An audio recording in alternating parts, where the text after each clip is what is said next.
नमस्कार, कैसे हैं? नमस्कार, मैं हूं राकेश, आप लोगों के सामने स्वागत करता हूं। छोटा सा ये अपडेट वीडियो है डीएसएसबी पीआरटी का 7 तारीख को जो एग्ज़ाम हुआ है उसके विषय में कि किस प्रकार का पेपर आया था। सभी लोगों ने डिस्कशन किए भी हैं, सब अलग अलग जगहों पे आप लोगों ने डिस्कशन के वैलिड पॉइंट्स देख लिए होंगे और उससे एक जनरल आइडिया लग रहा होगा कि पेपर किस प्रकार का रहा है। आपको दो तरीके से लोग इन रिव्यूज़ को देख रहे हैं। एक तो ये देख रहे हैं कि क्वेश्चन क्या आए हैं, जो एक्चुअली मैटर नहीं करना चाहिए आपके लिए। ये देखना है कि किस लाइन पे पेपर आया है। वो सबसे अच्छी और सबसे जो आप लोगों के लिए राहत की बात होनी चाहिए कि पेपर बिल्कुल ऑन द लाइन आया, मतलब उस लाइन पे आया है कि एज एक्सपेक्टेड लाइंस पे आया। मतलब ये कुछ भी ऐसी घटना नहीं हुई है या ऐसा कुछ नहीं हो गया कि paper out of the way इस टाइप से लग गया कि नहीं इसके लिए हमें कुछ और पढ़ना पड़ेगा। अभी वर्तमान में कोई भी जो प्रिपरेशन कर रहा था, जो प्रीवियस ईयर थे, बिल्कुल उसी लाइन पे आया। 2-3 मोटे कंक्लूजन है, मैं क्वेश्चन कभी शेयर नहीं कर रहा हूँ, ना इतना आइडिया लग पाता उससे। 2-3 मोटे कंक्लूजन को आपको देखना पड़ेगा जो कि आपके प्रिपरेशन को बांध के रख सकते हैं। एक चीज, पार्ट 1 बहुत क्रूशियल है। पार्ट 1 इजी प्लस लेंदी है, बस इस चीज में आप ध्यान दीजिएगा। आपको इसको मैनेज करना पड़ेगा। पीआरटी एग्जाम अब नॉलेज से ज़्यादा टाइम मैनेजमेंट की ओर जा रहा है, जहाँ टाइम आपको मैनेज अच्छे से करना पड़ेगा। आपको 50 से 55 मिनट में पेपर 1 से निकलना होगा और पेपर 1 में लगभग जो सेक्शन थे, 5 सेक्शन थे, वो इजी टू मॉडरेट कहे जाएंगे। कोई बिल्कुल इजी थे, कोई मॉडरेट थे। जैसे रीजनिंग हिंदी इजी कही जाएगी। जीएस जो था, जैसे कि हम लोगों ने बोला था कि 15 से 16 क्वेश्चन, 15 क्वेश्चन के आसपास स्टैटिक होते हैं, 4 से 5 क्वेश्चन करंट अफेयर्स के होते हैं। तो मोर और लेस यही रेशो रहा है। करंट अफेयर्स पूछे गए हैं प्लस 10 से 15 स्टैटिक क्वेश्चन पूछे गए हैं।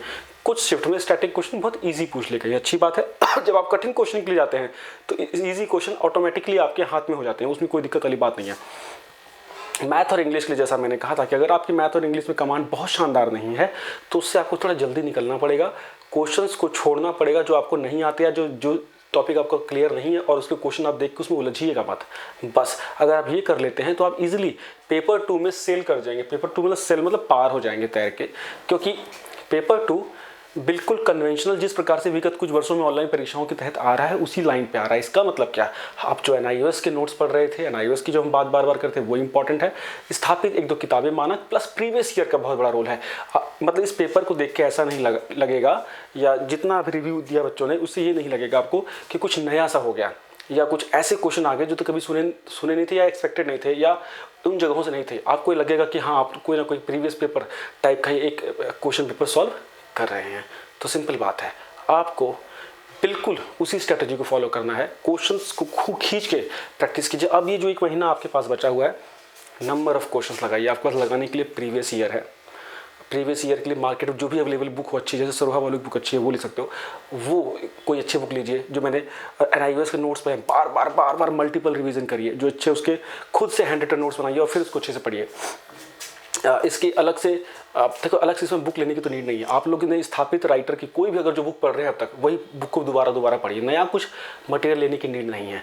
करंट अफेयर जितना मैंने करा दिया उससे बाहर नहीं आना चाहिए। उसके बाद स्टैटिक जीके तो मैं तो घटना चक्र के लेवल पे बच्चों को बोलता हूँ, लेकिन जो क्वेश्चन थे वो तो लूसेंट के लेवल के भी थे। मतलब अगर आप घटना चक्र से पढ़ते हैं तो लूसेंट एग्जिस्ट नहीं करेगा, लूसेंट इजिली वाइप आउट हो जाएगा।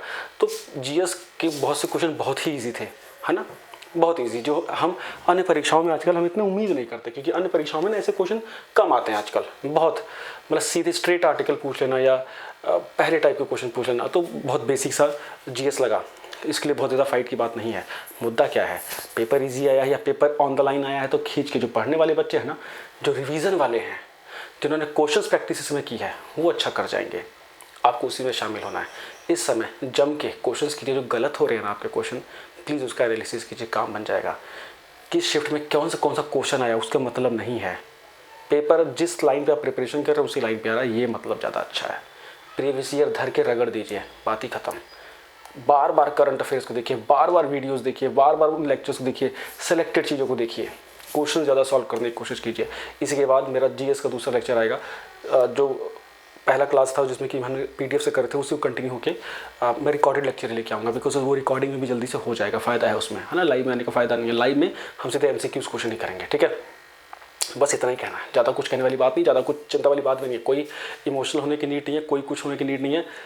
आप जिस ट्रैक पे हैं एकदम करेक्ट है, उसी ट्रैक पे चलते रहना, आपको कुछ भी डाइवर्ट करने की नीड नहीं है। समअप कर देते हैं फाइनली, जो बुक्स अभी आप जीएस के लिए यूज़ कर रहे हैं वही बुक यूज़ करिए, लूसेंट या घटना चक्र, इस समय जो है जो पढ़ रहे हैं उन्हीं को पढ़िए, ज़्यादा दिक्कत नहीं है, ठीक है। रीजनिंग के लिए कोई भी अच्छी बुक, बहुत बेसिक रीजनिंग आ रही है, डायरेक्शन के ऊपर, ब्लड रिलेशन के ऊपर क्वेश्चन ईजिली दे रहे हैं लोग। मैथ और इंग्लिश के ऊपर जो मटेरियल ले रहे हैं उसमें थोड़ा टाइम दीजिए, अगर आप थोड़ा स्कोर बढ़ाना चाहते हैं तो। पेपर 1 में 60 नंबर लाने होंगे ना, किसी हालत में लाइए, जनरल की बात कर रहा हूँ, एटलीस्ट 60 नंबर लाइए, फिर अब पार्ट बी में आप अच्छा खेल सकते हैं, ठीक है। चलो करते रहिए और इसी लाइन पे आगे बढ़ते रहिए। एक दिन में एवरेज 400 से 500 क्वेश्चन लगाइए सारे सब्जेक्ट मिला के। Thank you.